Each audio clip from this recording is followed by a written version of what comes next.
корректным. Вот на сегодняшний день, по прошествии карьеры, какие у него данные, ну, объемы рук, груди там, и так далее, вес и все, и какой режим тренировок на сегодняшний день он сохраняет? So after finishing your sports career, what are you? Какие веса, большие или нет? Ну и веса, и тренировки, и подходы, все, что на сегодня. Большими весами работает или нет? Do you work with big weights? What are your trainings? Now my training is a mix. I do some weight training, bodybuilding, just to maintain some size, but I do it now. My goal is different. I don't want to be the most muscular man in the world. It's not any point for me now, you know. I'm trying to now stay healthy, stay fit, and I do mix my training. I do actually something I like a lot is from this country, the kettlebells, Russian kettlebells. They will know. Really? Yeah, Russian kettlebells. I use them for cardio. I work with some friends of mine who are martial arts fighters. So we do some weights, but more like a circuit training. It's not just for the muscles, for the heart as well. This is my kind of training I do now. То есть у него сейчас смешанные тренировки, он не работает на то, чтобы развить свое тело, то есть он с весами он занимается немножко, то есть это лишь часть тренировок, потому что то, что он хочет, это оставаться здоровым и поддерживать свою форму. То есть у него есть друг, который занимается восточными единоборствами, он с ним немножко занимается. Русская... Kettlebells. Round ball with a handle. Гири. Как часто, сколько раз в неделю? And how often? I train, it depends because training is not the priority now. I have a business and I travel a lot. Like in Russia now I've been for 5 days, but it's very busy. One show in Moscow, one show here, today's seminar, TV, and aeroplane. So I don't train. When I go home I train. So if I'm at home and everything is okay, then I would train 4 times a week. But if I can't train, I don't worry about it. И если он дома, то он тренируется 4 раза в неделю. Но вообще сейчас тренировки у него не в таком приоритете стоят, потому что у него есть свой бизнес, он, например, приезжает в Россию, опять же, он не может тренироваться. У него сегодня телевидение, сегодня семинар, сегодня же самолет. И опять же у него нет времени, но обычно, если все нормально, то есть если находится дома, есть возможность, то 4 раза в неделю. Уточнить можно сразу? 4 раза в неделю?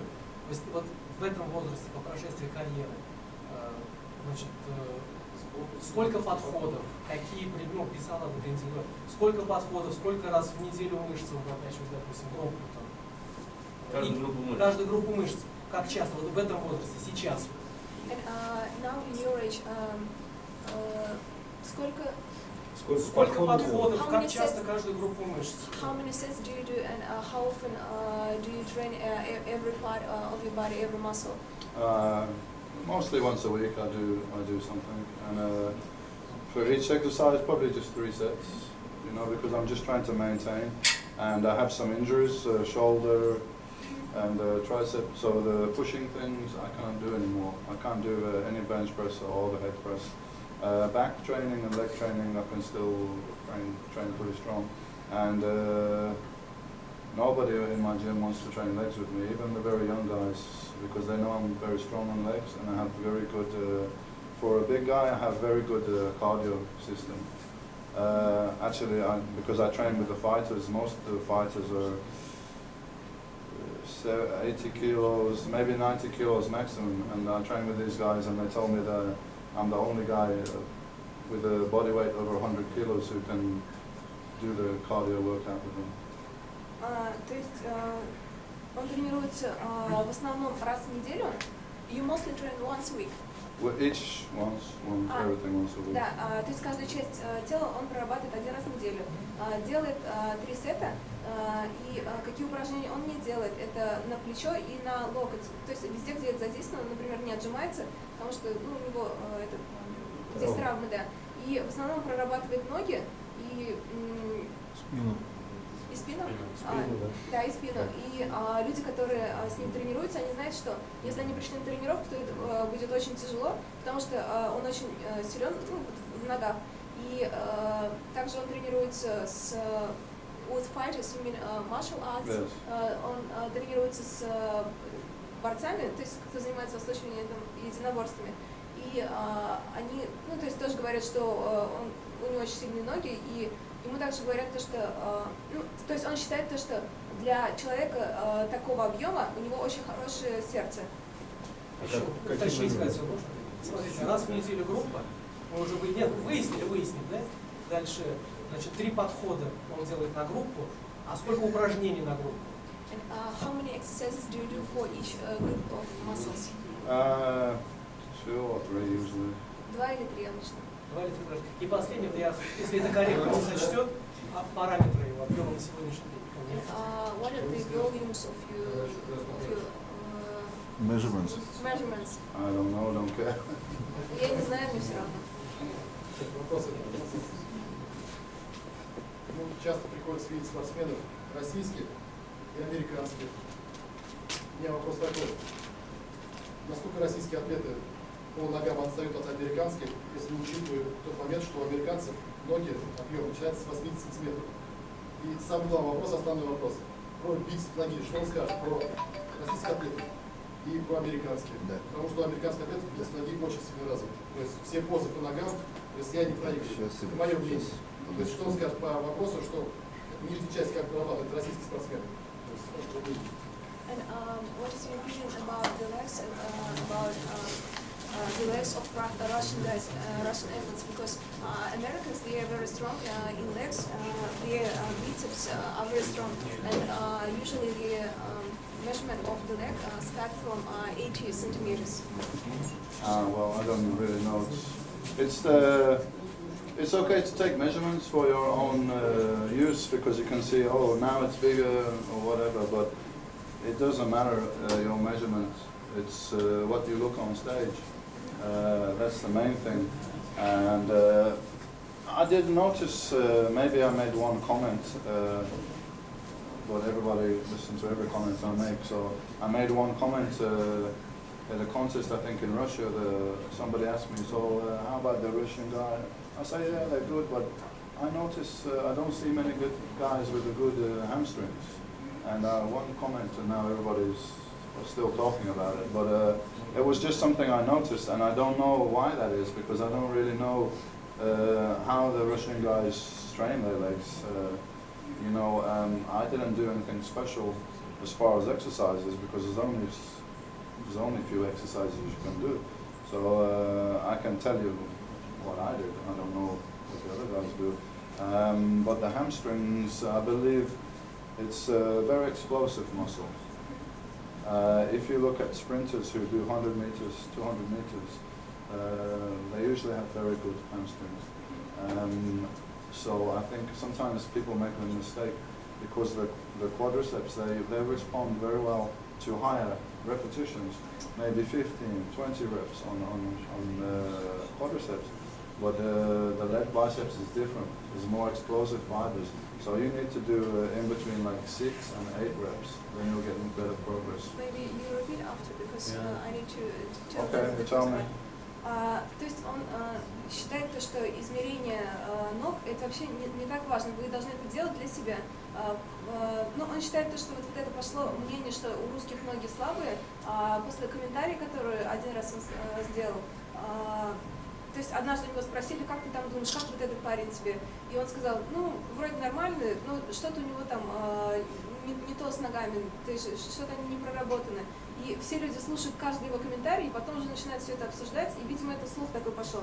Он считает, что очень важно прорабатывать в ногах вот это подколенное сухожилие, подколенный бицепс, потому что он очень, то есть это так же, как у бегунов, это очень, это как бы взрывная мышца, она нужна вам, чтобы, видимо, поднять. And how many times a day you need to work with your legs? times a day? No, not How times. many repetitions? Yes, because 6 to 8 repetitions. and which exercises? At first you started to tell, and I stopped you. No, I didn't list exercises. I just said that on the front leg responds well to 15, 20 reps sometimes. So people automatically assume that they shall do the same for the back, but it's a different muscle. It's more explosive, and it's better to do lower repetitions, like 6 to 8 repetitions. Люди думают, что передние и задние мышцы ног, они одинаковые, и считают, что нужно прорабатывать их одинаково. Но он говорит, что это абсолютно разные мышцы, и если вот на эту мышцу вы 15-20 должны повтор сделать, то на заднюю 6-8 где-то. Еще вопрос. Я думаю, это суть ноги, да? У него, у Дориана есть мышцы. Икроножных в мире сейчас считается. У него есть лучших икроножных мышц. Как он вообще, что он скажет про эту вообще? You're supposed to have the best calf muscles in the world, and what can you say about this? Thanks to mom and dad. Спасибо маме и папе. Как он развивал? How did you develop them? When I started training, I don't know centimeters, so I'm going to tell you in inches.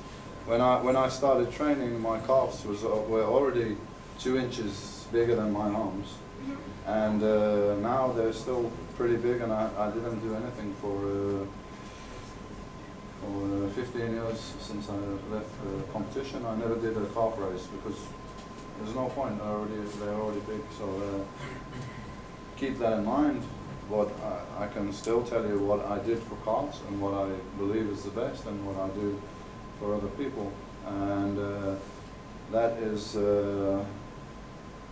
very heavy weights, but very full range movements. So the movement is all the way down, extreme stretch, all the way up on the toes. I tell people to think about ballet dancer, because the ballet is they have good calves because always up here. Yeah? I see people on the machine do this. Waste of time, yeah? Waste of time.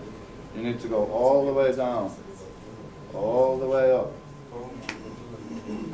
Хочу сказать то, что у него же изначально было так, что он не знает, как в сантиметрах, но на 5 сантиметров. 5 сантиметров.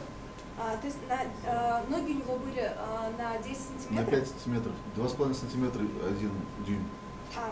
Значит, на 5 сантиметров больше, чем его руки. И, то есть ему не нужно было это прорабатывать особо. И что он может вообще сказать, какое упражнение хорошее? Посмотрите на танцовщиц живота, на танец живота. Балет. Балет? Балет. Большой. Да. Посмотрите на балет. То есть важно, чтобы проработать икроножные мышцы, нужно как бы работать нужно полностью загибать, полностью разгибать, то есть натягивать это. И тогда у вас вот эта мышца будет туда-сюда ходить и тренироваться. И он видит, когда люди занимаются, там как-то трясутся на тренажерах, и он считает, что это вообще просто трата времени. Вы не развиваете. Еще. You need to do 2 exercises. You need to do 1 exercise with the legs straight. This is for the main gastrocnemius there. And then 1 with the 45 degrees like this, seated, for the soleus is underneath here. So you need to do 2 exercises. When I opened my gym in the temple gym, we have a special standing with 1,000 pounds, so it's 500 kilograms. And then with on the side to put extra weight. In the end, I was doing the 12 reps with 1,500 pounds, so maybe 700 kilos, full range calf raises. And there's a big difference in genetically from one person to another in how much muscle they have in the calves to develop. So some people, they're born with the long muscle bellies, big calves. Some people, especially black guys, is up here. So I think this is why there's many misunderstandings, many myths about how you should train the calves. Он считает, есть два упражнения, то есть это растягивание ног, и еще второе упражнение, это когда у вас ноги находятся на 90 градусов. Например, когда он открыл спортзал, у них стояла такая стойка с весом, и сначала он мог поднимать 500 килограмм, at first you lifted 500 kilos, after 700 kilos. We had the machine made because it's unusual in gyms. The calf raise is usually maybe 150, 200 kilos maximum. This is nothing for your calves. So I had the machine made specially, 500 kilos, and then we have some extension to put more weights on if you need it. И то есть он прорабатывал икры сначала 500, потом больше, так до 700 дошел. И преимущество в этом технике в том, что вы можете там себе дополнительные веса поставить, и вес может быть больше. Генетика это также важно, потому что, например, у каждого человека различается мышца, которую он может накачать у себя в икре и вообще в ногах. То есть, например, если у некоторых людей здесь сбоку сильные мышцы, то у черных, например, изнутри очень сильная. И то есть от генетики тоже многое зависит. Еще просьба такая, насколько это будет корректно, можно сейчас показать? Can you show your calf? If you can. No, stuff doesn't help.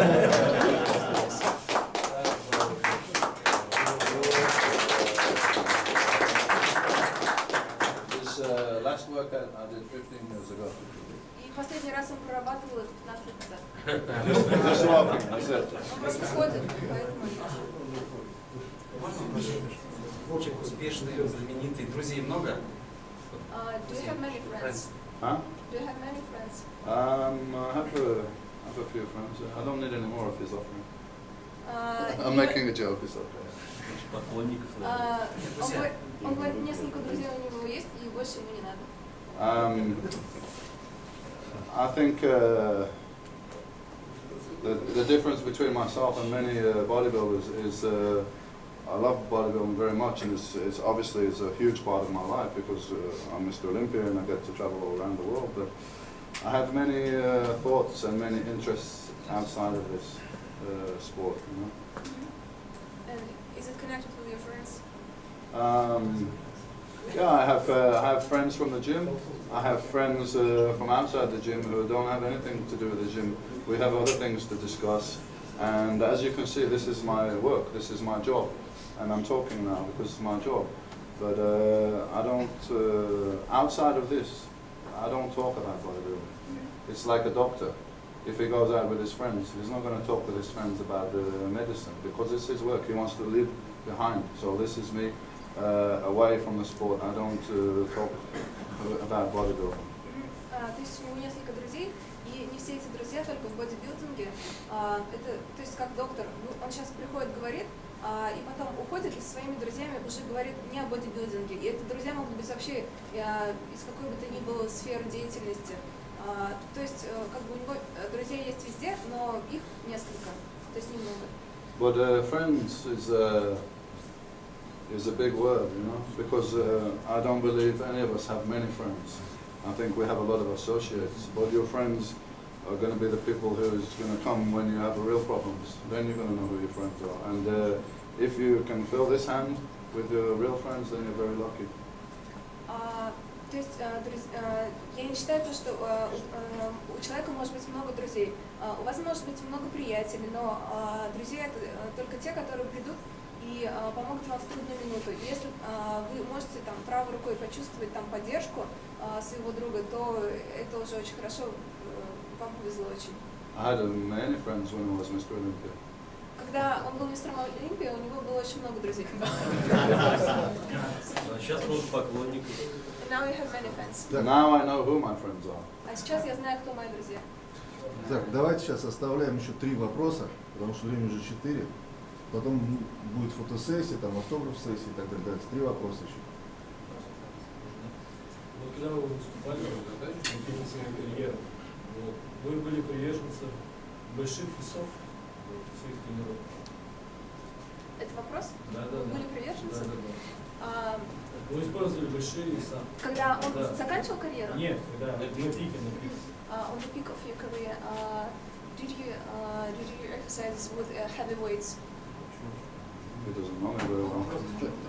I was famous for using heavy weights, always trying to use the most weights, but the difference is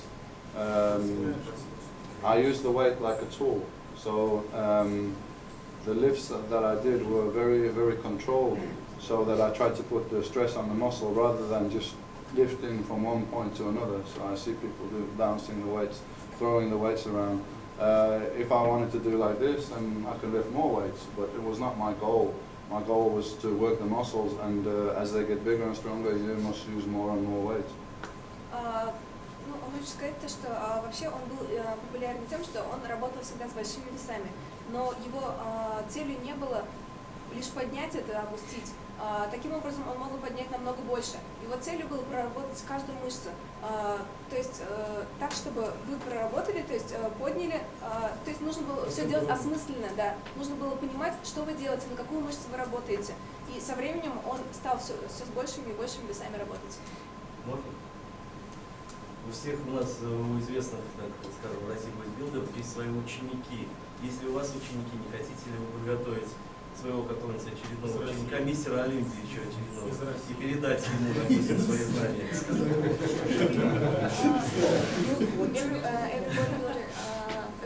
Every good bodybuilder in Russia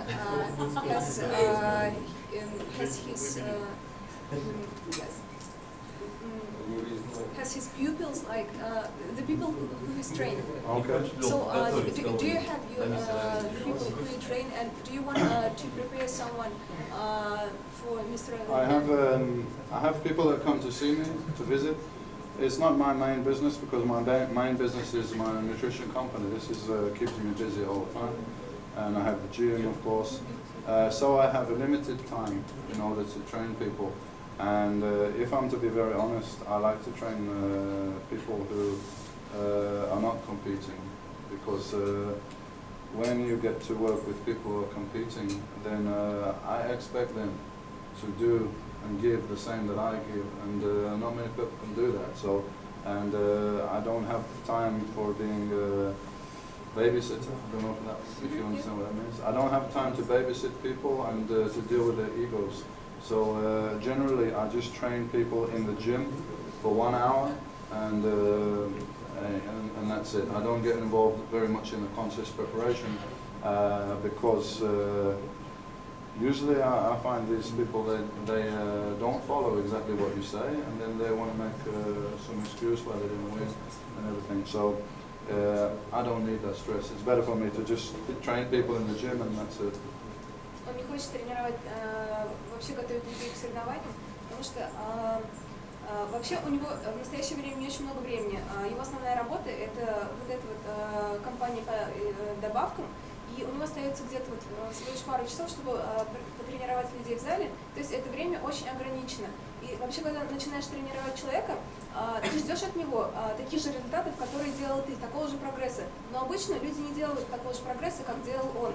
И еще когда вы тренируете человека, то есть у каждого человека есть свой характер, свое эго. Он не хочет с этим сталкиваться, то есть не хочет там кого-то нянчить, за кем-то там ухаживать. То есть он хочет просто, чтобы человек пришел на тренировку, потренировался, а когда ты начинаешь тренировать к соревнованию, это больше ответственность, и также нужно еще справляться с характером человека тоже. Но это же обидно, когда такие знания он никому не передает. Жень, давай. Но это же на самом деле так. Жень, Вопрос. Опять вот наш Жень, да? Вопрос. Вот всем залом говорим, тренируют икры, не тренируют, да? Верх не качал, икры тренируют. Жень, покажи. Пусть он покажет икры. Жень, что он скажет, женщина? Давай. But he never trains his calves. He showed his calves to shape. Okay.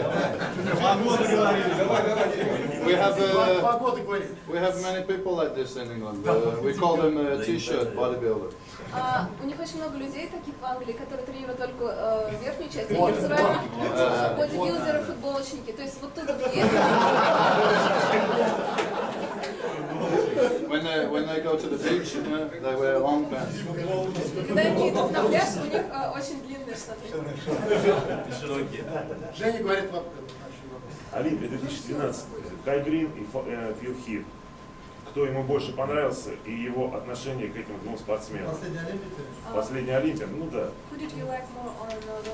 И к Кай Грину конкретно, как он относится? Well, I'm going to be honest with you. I didn't actually go to. Was in Las Vegas. I went to support my wife because she did a figure competition, and I didn't go to watch the men's show. So I only have photographs to look at. Probably the same as everybody else. And I thought it was very close. I don't think Phil Heath was better than the previous year. He was maybe the same, maybe not quite so good. And Kai Green, who has a lot of potential, but normally he always came too heavy, and his waist was big, and I always say to him, if he came to be 5 or 7 kilos less, he would look much better and he would have a chance to win the contest. And I think he did that. He came, he took the waist down, his physique looked a lot better. I think it was a decision where you can get the coin and go like that. It was very, very close. So, of course, the champion always has the advantage in the mind of the judges. То есть он не ездил, потому что у него жена выступала в фигурах в Лас-Вегасе, и он видел фотографии так же, как все остальные. И вообще, когда он смотрел на Кай Грин, он ему говорил, если бы ты был на 5, где-то 6 килограмм поменьше, то ты выглядел бы лучше. И то есть он похудел на эти несколько килограммов. И вообще ему кажется, что эти соревнования были такие же, примерно как в прошлом году, то есть не сильно различались. И между вот этими двумя спортсменами, то есть небольшая разница. И он считает, что это как подкинуть монетку, потому что разница, когда между ними разница небольшая, ну, невозможно выбрать.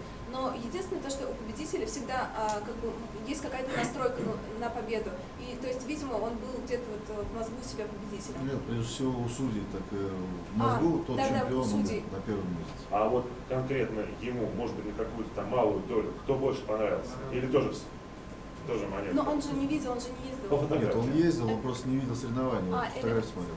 Но все-таки, может быть, есть ли предпочтение, или тоже ровно для него? Do you have any preferences между этими двумя? Да. Кому предпочтение больше? Кому бы он отдал? Да, все-таки отдал бы или все-таки тоже Who would you монетку? choose as a champion? I'm okay, honestly. Говорит, на самом деле мне вообще все равно.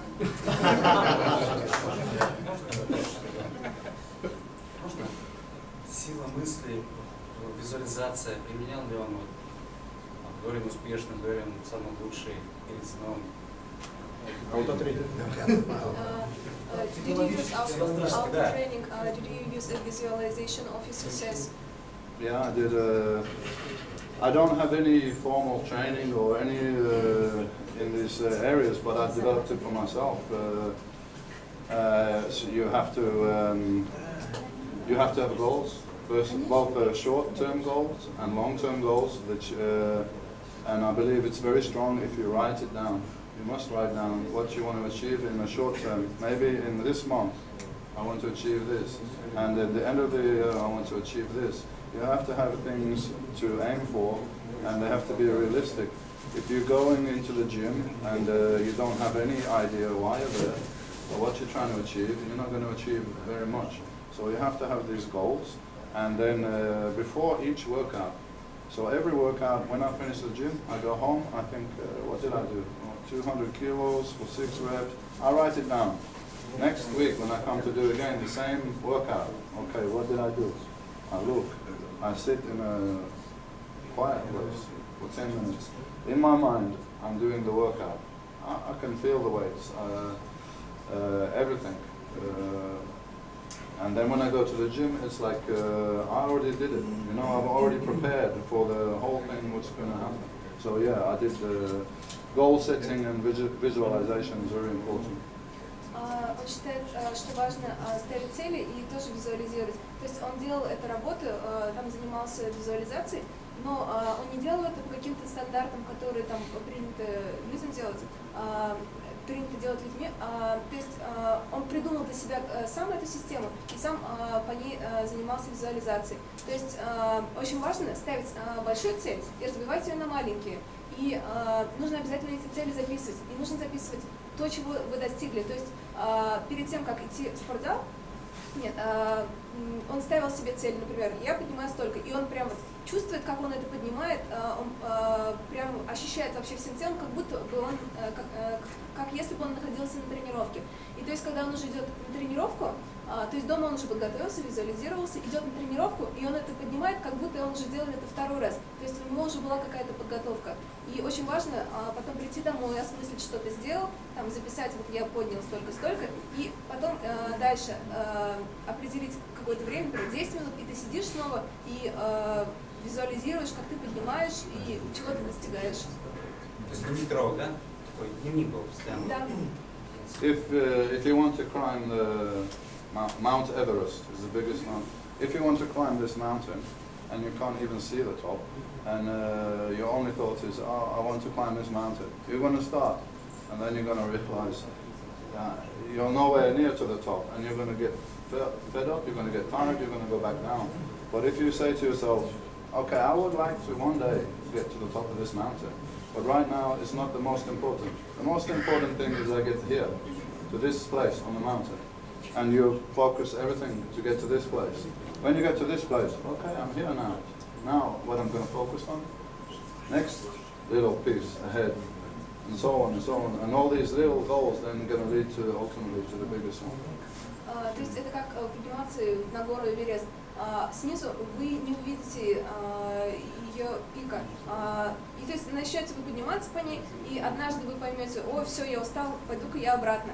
Но если вы найдете себе какую-то точку, которая недалеко находится, это не пик, но при этом это как бы путь к этому пику.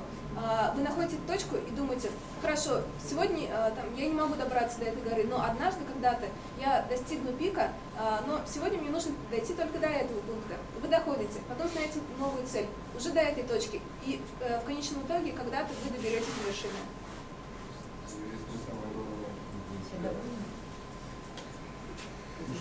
Ну что, если вопросов нет, давайте перейдем к фотосессии там, с автографами.